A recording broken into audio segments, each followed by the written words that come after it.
welcome back to the Diamond Niner Gals podcast. I am Madison Sherrill, and now, after she skipped last week, I am joined again by Anna Devereaux.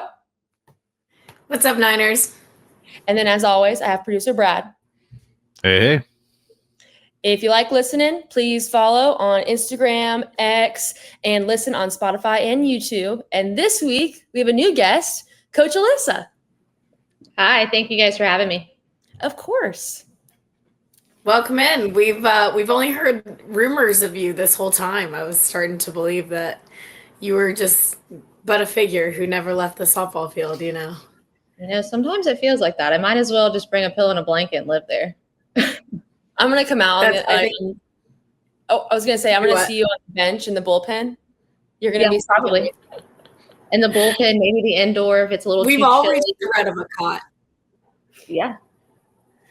That indoor's nice. You could sleep in there. It's very nice.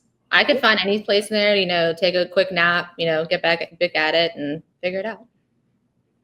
No complaints. It has heating, air. I mean, Anna and I, we tried to get everyone to sleep in there one time, and it never happened, but we wanted to. Big sleepover. That was always our biggest dream. We always wanted to. Never happened, but it's awesome having you here. And like I said before this, we're going to make you talk about yourself. Can't wait. So we got to make sure not all of Niner Nation knows who you are. So can you kind of just introduce yourself? I know I said Coach Alyssa, but that doesn't really tell us everything. So yeah. So I am the pitching coach, one of the assistant coaches, originally from Southern Maryland. I ended up going to Jacksonville, Florida and playing 5 years there. My senior year was actually the first year of COVID. So I was granted an extra year to play. And then leaving there, I got to work with Courtney at Clemson for about 3 years, first 2 as a grad assistant, and then I worked as director of player development. And then when Courtney got the position here, she brought me along with her. Awesome. I love it. You guys all bleed tiger orange or whatever you guys call it. Yeah, we do. We all talk about that. You guys all delicious. Yeah. You guys all have that same background, which is cool though. It's a great time. We all get along. We all did the master's program there, so we're all alumni.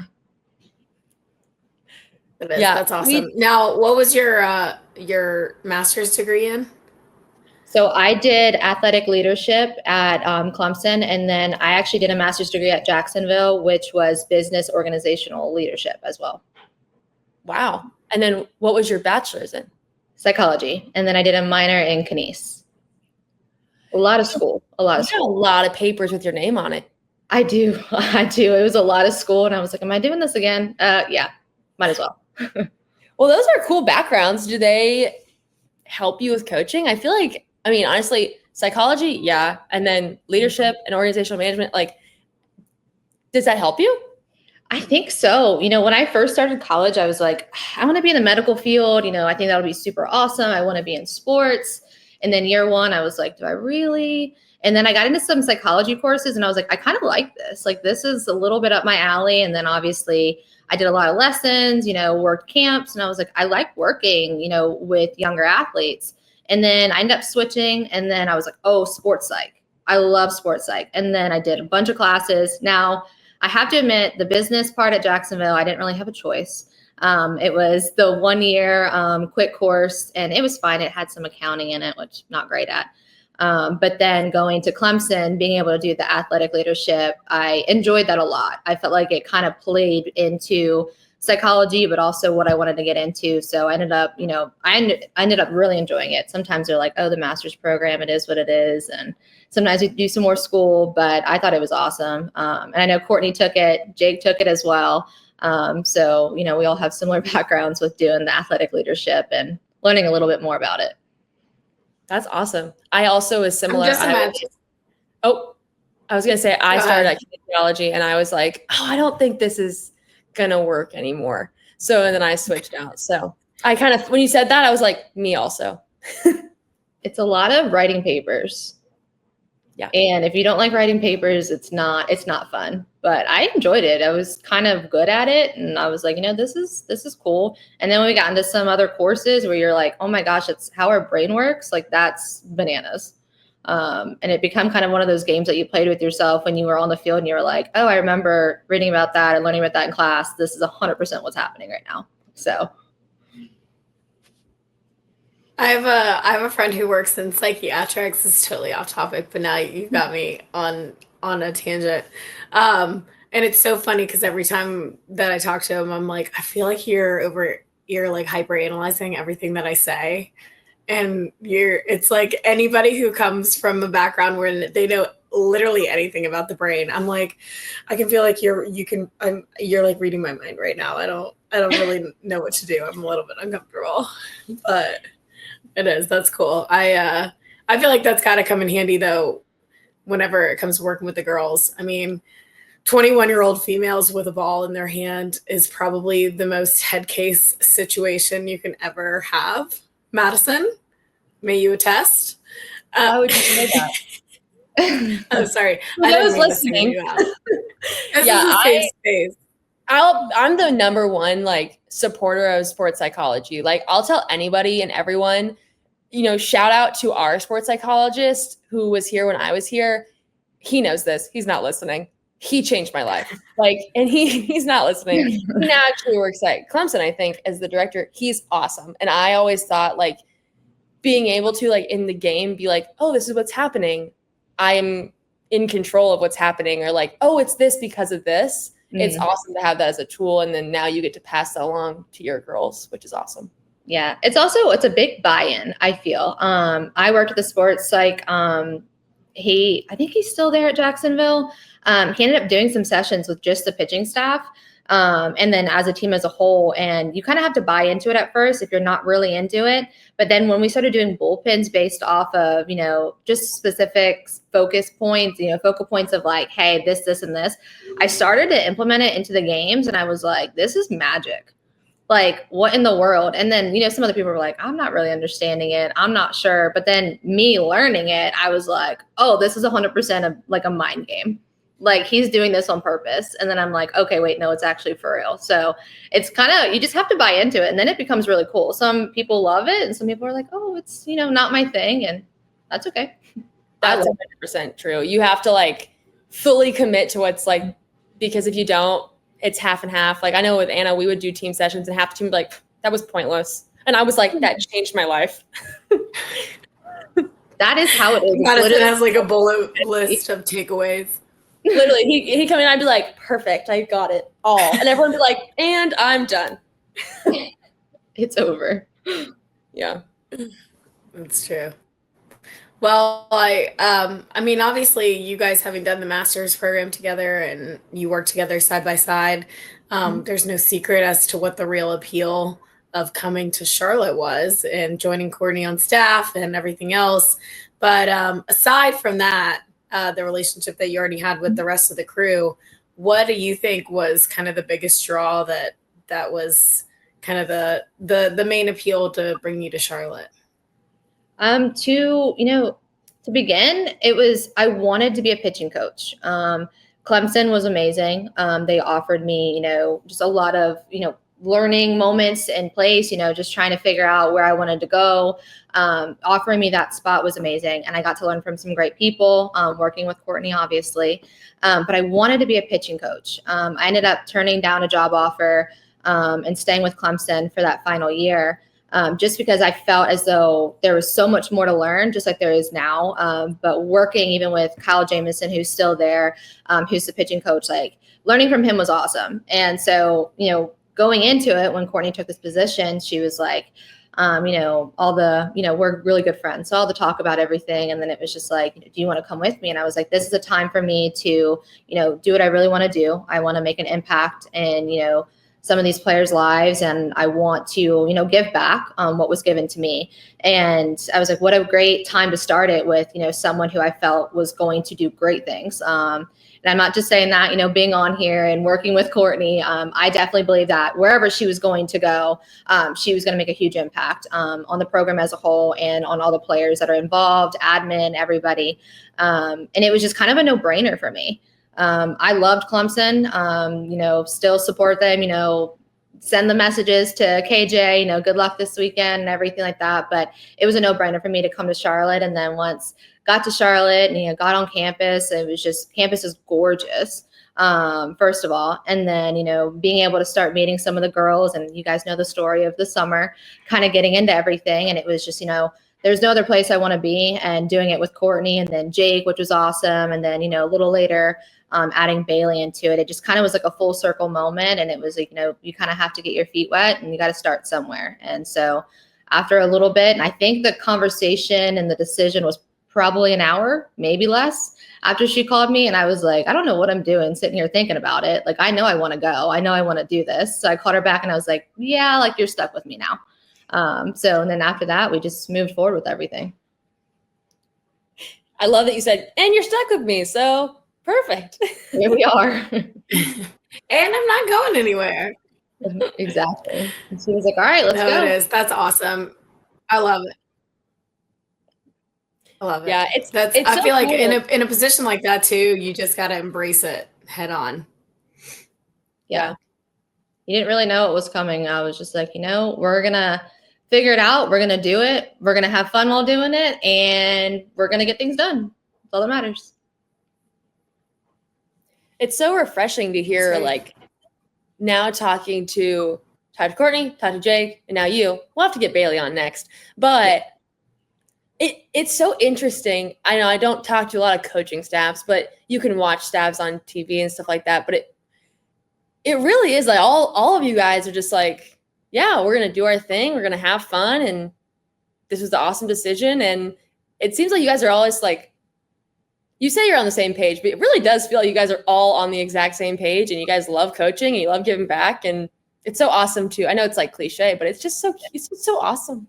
Yeah. I mean, we're very passionate about it. And, we all are really good friends. It's not just in front of the camera. It's not just at the office, which is awesome. So all of our friend groups are, family, friends, we're all really close. I mean, everybody, we're not going to always agree, never going to always agree on everything, but 9 times out of 10, we're pretty much on the same page.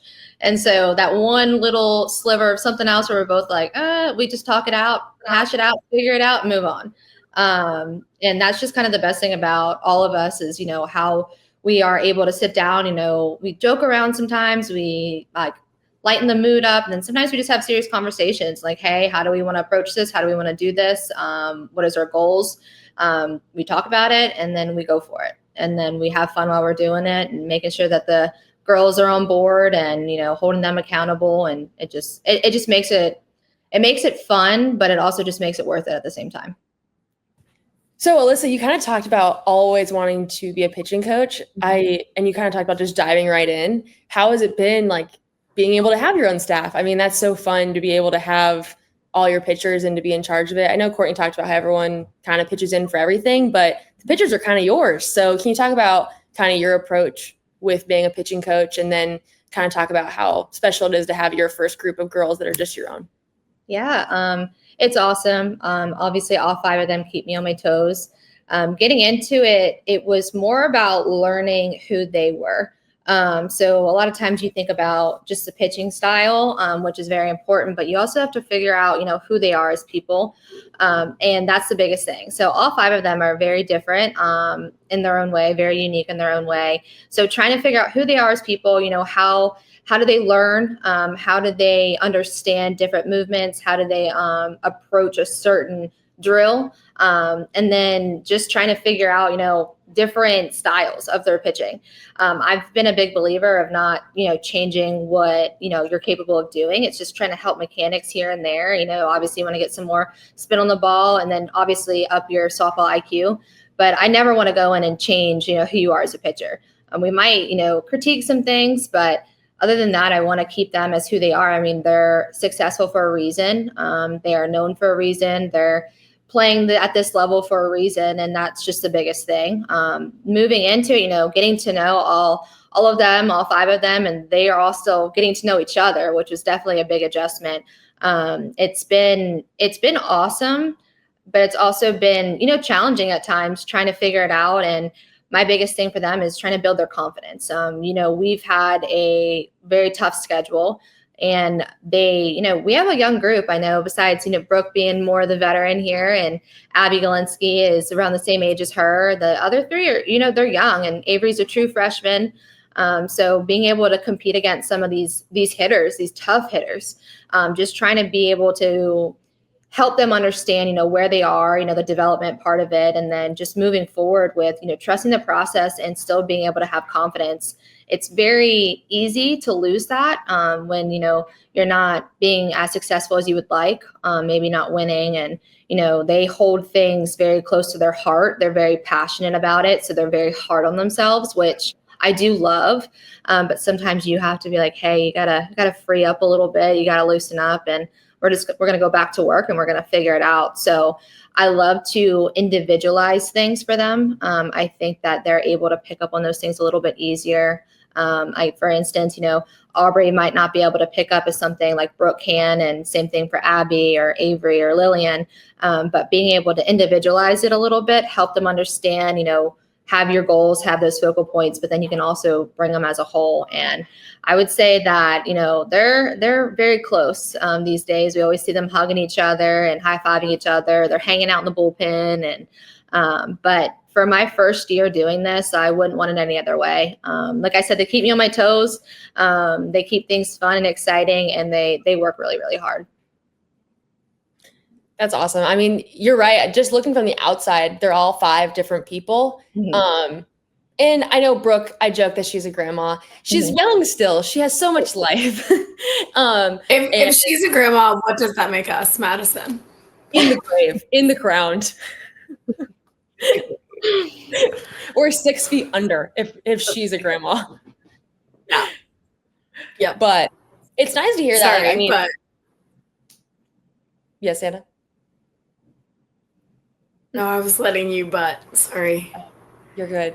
I was just making sure. But I was going to say that since all 5 of them are different, it's nice to hear that you don't have a cookie cutter approach of like, I pitched like this, so you're going to pitch exactly like this. And you can kind of see when they pitch, they all have different strengths. They all pitch different. And as a catcher who spent a lot of time in the bullpen, there's something to say about having so many different varieties, and that, helps change things up when you bring someone in. If it's the exact same pitcher, you didn't really change anything. So yeah, it can be tough too. I mean, you're asking an athlete to do something that their body's not capable of doing, maybe like their teammates. So you can't expect them to have the exact same result. And so when I was learning all 5 of them individually, it's trying to figure out, where their strengths are, where are the challenges. I don't always want to really call them weaknesses, because it's just something that you get to improve on to make it a little stronger for you. But then there's some days where you can have bullpens, all of them together, or maybe, I'll put some of them that they're a little bit more up in the zone together and the others down in the zone together, do some similar drills, but their bodies are all very different. They all move very differently. So you have to be able to, separate them at times, but you also don't want to keep them separate. You want to let them still be together and have fun, and, be able to still, push each other and hold each other accountable. That's awesome. I think too, back to your one comment of you saying that they're always hugging on each other and loving on each other. I'll tell you what, there's no greater FOMO as someone who never spent time in the bullpen. When you look out over the left field wall and it's all the pitchers and catchers, and I swear they just like live under each other's skin. I'm like, oh, what is it like out there? It's like an exclusive VIP club you just can't get into. I'm like, oh man, that stinks. I want them to hang out with me too. They bring that VIP on the road too. Like they'll find it. Anna's not joking. She'd be like, what were you guys doing out there? I heard you guys laughing. I was like, you wouldn't get it. Sorry. It's just something exclusive. I mean, it came down to the point. That's why I played left field, is so I could be close to them. It's like that's the closest I ever got, is in between outs or whatever it was. I turn around and be like, so what are you guys talking about up there? Maybe I can hang out in here sometime too, or no? No. No, they're awesome. I mean, I think I was thinking about it this weekend. I was like, where's so-and-so? And I'm like, oh, I know this better than like, I don't even need to ask the question. They're probably all in the bullpen together. If I can't find one of them and I can only find the other one's right next to me. Like you, at some point or another, they're all together, which is awesome. And it just makes me happy too, that they all get along and they love each other. And I always joke around because I always turn around and I see Brooke and Avery always hugging. And I'm like, I thought you guys love each other. Yeah. The signature pose all the time. Or when they're up to no good, they're trying to, take my phone and take selfies on it. Like if I were to be able to post the selfies on my phone, it would be like a whole couple different pages of scrolling of them trying to take pictures. And you guys know Brooke, trying to see how her hair looks. And then Avery's on board and they all get in. Then Aubrey's in. I mean, my phone is filled with just selfies of them just in the bullpen having a great time. So it's like you have 5 20-year-old toddlers that you're responsible for at all times. That's crazy to actually think about it, but yes. That's crazy. Awesome. I don't want to speak for the person who runs your social media, but I think there could be a post in there somewhere of these selfies. I've saved them all. And I tell them every time, I'm like, hey, like you keep doing that. I'm saving these. One of these days, I'm just going to post them all up there. And it's going to be all of your selfies. And now I've got some of the other players in there and they're taking it. They're actually taking Jake's phone now and Bailey's phone. They're trying to get a hold of Courtney's phone to do it. They find it fun. And then Brooks started vlogging on mine. So got some vlogs in there too of them vlogging before a game or in the bullpen practice and stuff like that. So got plenty. Feel free to send those over. I'll take all of them. I might have to. We'll make a montage of them. We can put them on the honestly, yeah. And honestly, based on the social media post that Charlotte Softball Instagram put out yesterday, my thought is this kind of post is not far-fetched. I think we are well on our way, because it was the funniest thing when Savannah Wynn commented, "Did we get hacked?" I'm notorious, Alyssa, for pulling up my phone on this podcast, by the way, and showing. This is like 4 weeks in a row. I love doing this. Okay, I opened my phone and I thought this was Barstool 49. I literally thought this was the Charlotte Gold Mine. That is on our account. Mm-hmm. Yes. Can you imagine being Memphis? I think about let's see, there's more. This is my favorite. Yep. That was a good one. Oh, this one's good. Avery. Yeah. For our fans, bring her back to Tennessee and she acts like she owns the place. Not wrong. We got Miss Doodle herself. Yeah. London. And then Christina. This one's my favorite. Jenna dancing. Jenna is always dancing, and it is awesome because she's pretty good. She's a pretty good dancer, and we talk about it all the time. And we're like, okay, Jenna. That bus video, she was moving. Yeah, she can dance. We're always looking around, and Jenna's dancing at some point. Yep. There's the signature pose right there. There it is.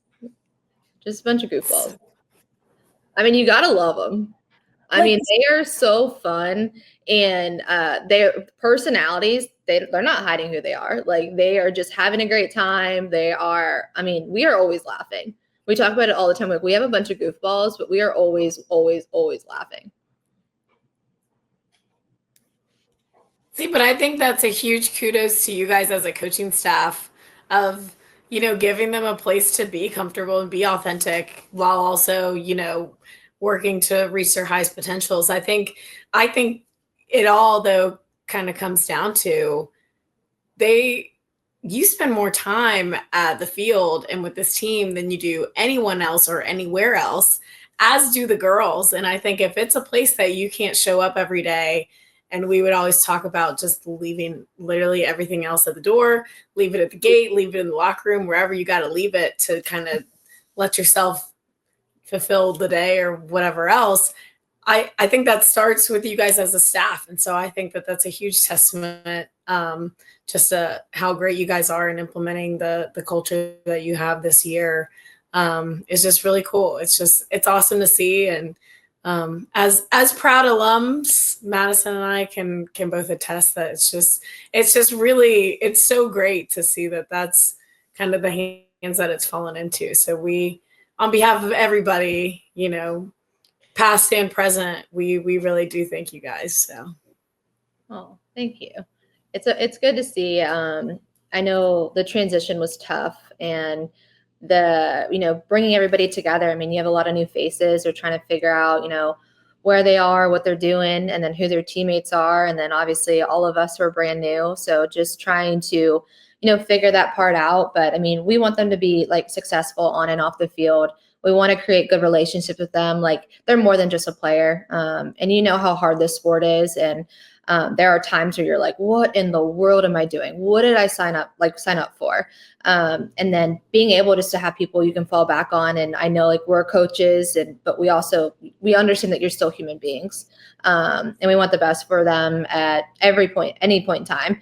And especially when they graduate and they move on, want to be able to, have that phone call where it's like, how are you doing? How is life? Like, how are things shaking up? Like, are you still working? Are you being crazy? Are you figuring out yourself? Like being able to have those relationships. And I think that we know how important that is. So being able to, still create that culture and, obviously we're still building it. We're still trying to figure it out, but I think it's been pretty awesome just what we've been able to do with them. And like I said, this group is phenomenal. They work really, really hard. They have fun while doing it too, but they're up for the challenge, which is, I think what's been awesome is they're like, okay, we have so-and-so tomorrow. Okay, cool. Let's go do it. But it's also, let's have a dance party. Let's go get some 7 Brew. That's been the new thing. I don't know if you guys have heard about that yet. Let's get 7 Brew. But let's also go kick some butt. Let's go to work. So it's been really good. So it's good that it's able to be seen from the outside as well.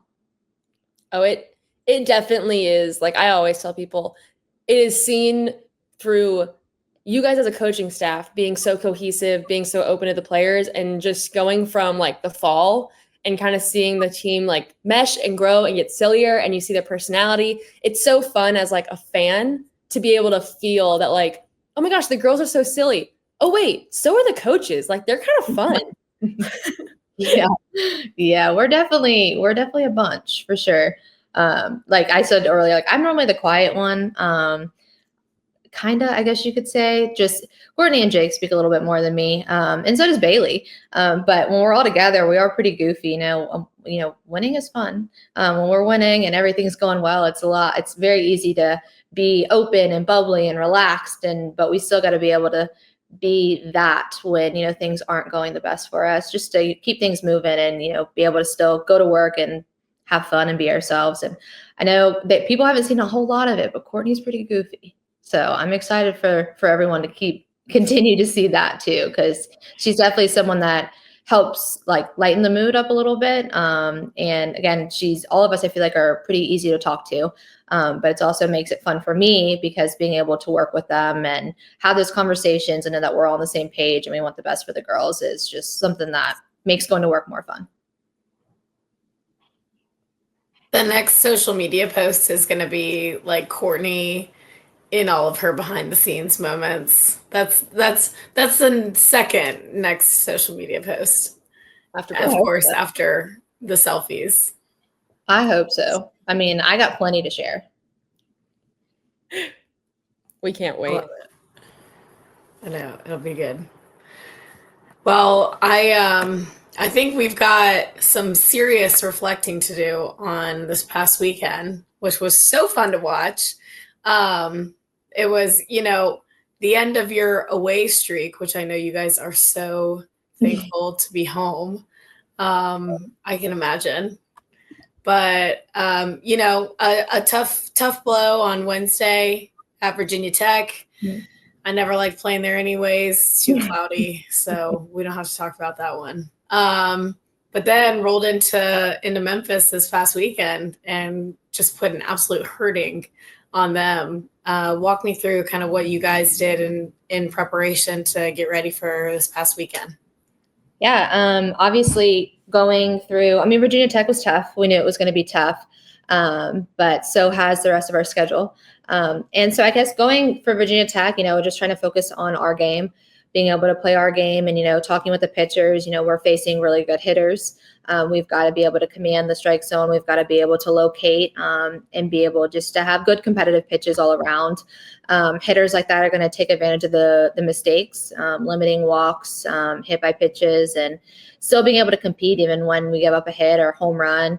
And then moving into Memphis, it doesn't change our game. No matter who the opponent is, we still have to play our game. And that was the biggest thing is, we don't let up. We can't let up at any point in time. You're looking at softball scores all around.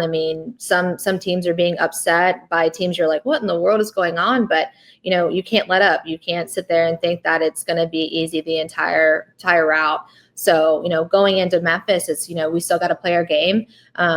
It doesn't change. You still got to hit your spots. You still have to have competitive pitches, got to limit the walks.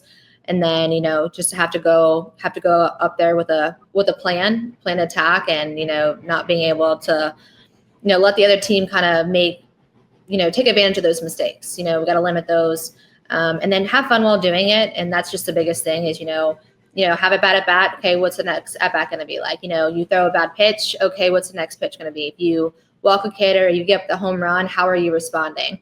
Are you still staying in it with the rest of the team? Are you on the bench or are you ready when your name is called? So I think that, we were able to do that this weekend and it was fun to do that. It was fun to, put some runs on the board. It was fun to, watch the girls do their thing in the circle and, all around. You guys saw social media. We had some silly pictures, silly things that happened. It makes the game a little bit more fun, when you're able to play free and play light. But, going into tomorrow, having Duke, it doesn't change. We still have to go there. We still have to, have a plan. We need to have competitive pitches throughout the entire game. And then the biggest thing is being able to hold yourself accountable and hold the teammates around you accountable from start to finish. The game's not over till it's over. So, you still have 7 innings to work with no matter what the score is. Yeah. What a fun weekend. Like you said, the fun part is the winning. And then again, keeping that attitude, as I was going to ask, going into Duke, you can't really tighten up. You got to keep it loose, keep it going. I do want to ask, I don't know much about Jayla. She had a great weekend. Yeah. Can you kind of tell us a little about her? I know she's not a pitcher, but I don't know if I've ever really talked to her or anything. And I kind of want to hear more about her because I think she's a little silly too. I see some stuff about her and she looks a little silly. Yes, Jayla is so silly. The one thing that I put with Jayla, like her name, is her laugh. Her laugh is contagious. And when she is laughing, it's very loud laugh, but you can't not laugh when she's laughing. She's always laughing. She's always having a great time, just making jokes. And she's always giving me a hard time. Like if I walk down and I haven't said hi to her yet, she's like, hello, Alyssa. Like, hey, you haven't said hi to me yet. What's going on? And I was like, hey, Jayla, hey, got here about 0.2 seconds ago. But she works her butt off as well. Obviously, she's newer in the lineup for us for the past couple weekends. But I think that, she is capable of a lot and, she's been working at it and it showed this past weekend. So it was awesome to see her get honorable mention and just kind of get her name out there. But definitely if you're around and you hear a loud laugh, it's probably Jayla. Oh, every team needs a Jayla. It's so crucial to the success of a team. I'm convinced. Ours we honestly had a handful, but I'm getting like Ashley Washington vibes a little bit, and which is exactly who you want to be because that's just it. If you ever needed somebody to cheer you up, that's who you go to. Just be like, tell me something, tell me anything, and that's so fun. Is she kind of like the team clown a little bit, or I feel like everyone steps into that role at some point or another? I can't just say we have just one. I have to admit, it depends on the day. It depends on the day. It depends on the situation. I can't say it's just Jayla. Jayla is just somebody who is always laughing and giggling. So at any point in time, if you're I don't even want to say in a bad mood, but if you're just not like, ha ha, go next to Jayla, your mood is instantly changed. And even on the bus, like sometimes we're like, Jayla, oh my gosh, like what is going on? And she's just laughing, just having a great time. She likes to show me that she can pitch now. She keeps asking when it's her turn. So who knows? Might see Jayla in the bullpen, in VIP here shortly. I mean, Liv is like firsthand example of if you're gonna mess around and pretend like you can play a position, you're gonna play the position. that's how she ended up behind the plate. So right. I keep telling them they wanna throw and they wanna show me. Even Breland does it too. I'm like, you guys keep doing it. I'm gonna put you in the bullpen. Just watch. See, I think what happened is I offered that. I was like, look at me. I had one of our pitchers show me how to throw a drop ball. Shout out Amelia. It was late one night. I was like, can you just teach me? I wasn't offered to pitch. I was offered to throw BP. So there it is. That's really what they'll use you for. That'll be next. Because, hey, I'm still throwing BP. That'll be next. I was going to say, I want to call you out a little bit. I heard that you're the BP thrower. I am. Bailey does help me out a bit. So Bailey does throw. But yes, I've been throwing BP since I graduated. Arm is still healthy, knock on wood. But yeah, I do still throw. The girls are great. And then Bailey helps me. So we kind of tag team it occasionally. Some days we'll both throw. One day it's just me or one day it's just Bailey. So it does help that I do have another arm to help me out. So that's nice. But it's also a underrated part of the staff that if you can have someone who can throw BP, and you are a pitcher, it's good BP. Like you're going to throw really good BP, which is awesome. And like, it's underrated that you get to see actually a live arm before you go. It was always helpful for me. I always thought having someone who could throw BP, someone who can't throw BP, but then is forced to throw BP can be a game loser. It just ruins everything. That can be tough. I mean, I was not good at it at first. I didn't know how to do it. If I'm being completely honest with you, I was like, I'm pitching. I have to go behind a net. Like, how do I do that? Do I have to walk through? Do I have to do this? Like, if you ask Courtney, my very first day throwing BP at Clemson, I basically tried to do a walkthrough, like full 100% full out walkthrough, like behind a net. It just did not go well. Like, they had to scoop me back. They were like, maybe just take like a step and then like an arm circle. It was rough. And then I figured it out. Now we got a whole thing. It's an art. Definitely. Do you ever do like on-field BP? I don't ever just go full. I normally just do, from a little bit in front of the mound. I think I tried to do full one time, maybe 2 years after I graduated, and I couldn't even laugh the next day. Like, I was so sore. I was like Courtney was making fun of me because I was like, I can't laugh. It hurts. Like, I have not pitched like that in a long time. I normally just go, I would say probably like 65, 70% behind a net, about a couple steps in front of the mound.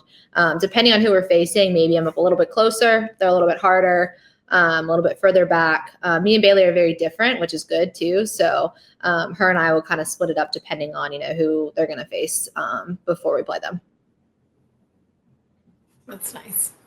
Bailey didn't pitch though, right? Was she a pitcher? No, I was going to say, I didn't think she was. No, she just was like, hey, I can throw it too. And we were like, okay. And she can. She's like, Alyssa, I don't really know how I'm holding it or if this is supposed to do this. And she's like, I think I'd be a really good drop ball pitcher. And I was like, all right, let me see. And she's like throwing it. And I'm like, uh-huh.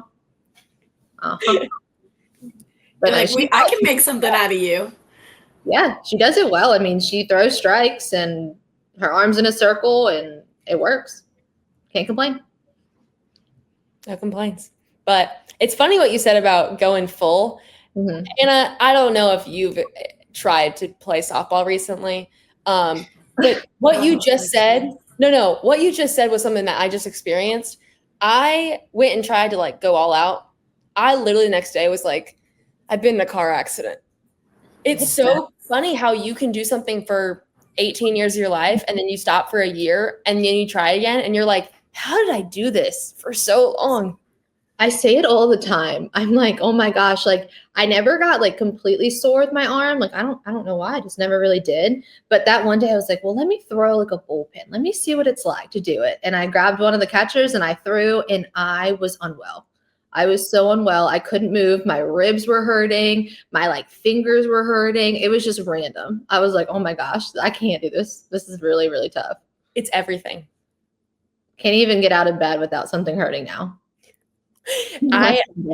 Embarrassingly, I recently had to demo how to slide for some girls. Oh gosh. And I told them, I said, I got one slide and I got one dive in me. We're not doing multiples. Okay. I slid and I dove. 30 minutes later, I literally was like, this was the biggest mistake of my life. Like you're saying, it's the little things. It's your finger, it's your wrist, it's your left hip. It's like those little things where you're like, your body just gets used to doing it every day and then you stop and it's all downhill. It is. And I can't figure out how to like get back to, how I was in college, but I don't know if there's really going to be going back that route. I think the ship has sailed. It has, 100%. That's like what's really humbling is whenever you join a co-ed softball team, in which I did last summer, I was like, oh yeah, I'm an adult now. I'm gonna continue on. I'm gonna still be the best one out there, kind of put on a show. I was so embarrassingly bad. Especially offensively. I was like, how hard can it be? Bat to ball, I've done this for 18 years. It got to the point where my team was like, we're going to bench you if you can't figure this out. And I'm like, guys, no, really, like, I'll get it back. They're like, we don't believe you. It really took me a while to get back into the group because I was like, man, if you don't use it, you really do lose it. Huh? They weren't joking about that. Like it was an experience for sure, but I'm going to redeem myself this season for anyone out there who might possibly stumble upon Southside Park for a softball game this summer. I'm going to be on my A game. And that's all I got to say. There you go. Alyssa, the funniest part about that is at the end of the season, they gave out awards. And I was like, oh, Anna, MVP. She goes, no, I didn't. I got defensive MVP. Yeah, I was like, girl, you played. So she was like, it was a hard season. I don't know if I could do it. I really don't. Maybe we'll have an alumni game, a little front toss alumni game, Anna. You can redeem yourself. I told you, I'm gonna start. I will win a home run derby now that I don't play softball anymore. I couldn't hit a home run while I was actually playing, but something tells me I'm ready. That's a great. Thank you for bringing that up. This is a segue. Okay, are we having a home run derby this year, or do we already have that? Did I miss it? Is it happening? Is it not happening? We have not had it. I don't see why not. Well, a front toss version, and then maybe off me. Maybe. Well, every year we used to have one where after a game, we would just do it, and it would just be like front toss, and it was like you pay like $5, you get 5 swings or whatever. And little kids do it, and then the little kids come out and shag with us, and then it comes a really big hazard because then all the dads come out and do it. Oh, that's so dangerous. But now that you're offering BP, maybe just me, Anna, and you get on the field and we have our own version. Our own little home run derby could be cool. Get you back into it so you'll be good for your co-ed. Get you warmed up. My team would love that if we could coordinate that. As long as your VIP pitchers stay in their bullpen, I don't want to see Brooke Bolin coming out and going, oh, I'm gonna pitch one. I'm out. I'm gone. They're canceled from that. They're gonna stay. They can watch from afar. They can shag. We'll let them shag that day. Perfect. Pitcher shagging is one of my favorite memories of college softball. They still go out there and do it, and they definitely put on a show. Gigi Barefoot, wherever you are, love you, appreciate you. You were always meant to be an outfielder. That girl, we're talking leaping in the air. We're talking drop stepping. I was like, you got to put her out there.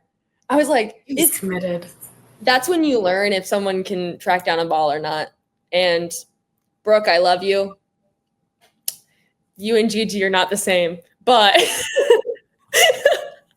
she's not listening, but maybe her parents are. But I just love watching pitchers shag. It's my favorite. I can't talk. I was a catcher, so I mean, it didn't look much prettier, but we laughed. Something about pitchers shagging. Like I'm throwing BP sometimes, and I know they're in the outfield. You know, they've already had their bullpens, and I just turn around and I see them try to make a play, and I'm just instantly like, oh gosh. And then I'm like, please don't get hurt. Like, this is not the time. This is not the time. But like Lillian will go out there, and Lillian's over there running around the field, catching all the balls and doing great and all these things. And eventually I'll look back and all of a sudden one's like one hopping her, and I'm like, oh my gosh. I'm like, goodness gracious. I was like, I can't watch this anymore.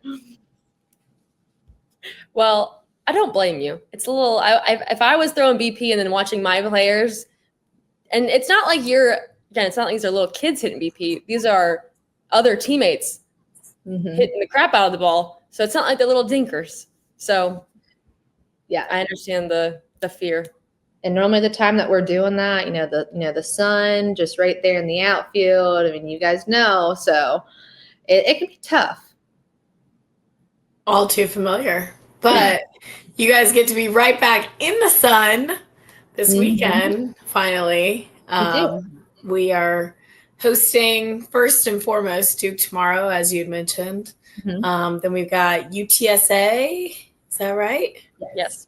All right. On Thursday, Friday, Saturday this week, which is going to be awesome. So I know we already went through the Duke game, but, I guess your approach for this weekend's got to be just to keep a good thing going, right? And keep making a statement in conference, but feel free to pitch in. Yeah. I mean, it's going to stay the same, I think, for the rest of the season. We just have to play our game, no matter who the opponent is, no matter what the name on the jersey says. It's just about Charlotte softball. And I think if we're able to play our game, do what we're capable of, and, what we've been able to show, we're gonna be, set up for success going forward. But we can't take anybody lightly.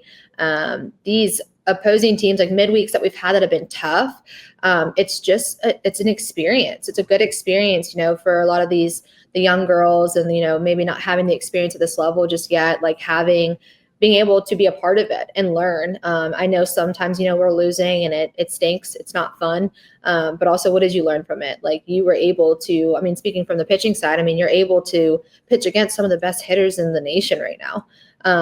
And we did that early on. And then, moving forward, that shouldn't change how you approach a hitter just because the name on the jersey is different, or the color of the uniform is different. We have to be able to still play our game and, take what we've been able to learn, and utilize it for the rest of the season. We're going to see these conference teams again, coming towards the end in or in Tampa. So, we have to be able to learn from it too. That way we're, able to attack the situation when it's given to us again. So. Awesome. It's going to be an exciting week. We've got lots on the agenda. Niner Nation, if you have nothing on your agenda, we hope to see you there. Yeah. But Alyssa, thank you so much for joining us today. That is all the time we've got for today. As we always say, if you guys want to follow along this week on Twitter, I guess it's X now, Instagram, Facebook, never TikTok, we will have surely someone commentating, posting throughout the week and the weekend. Otherwise, though, we will see you guys right back here next week. And go Niners. Go Niners.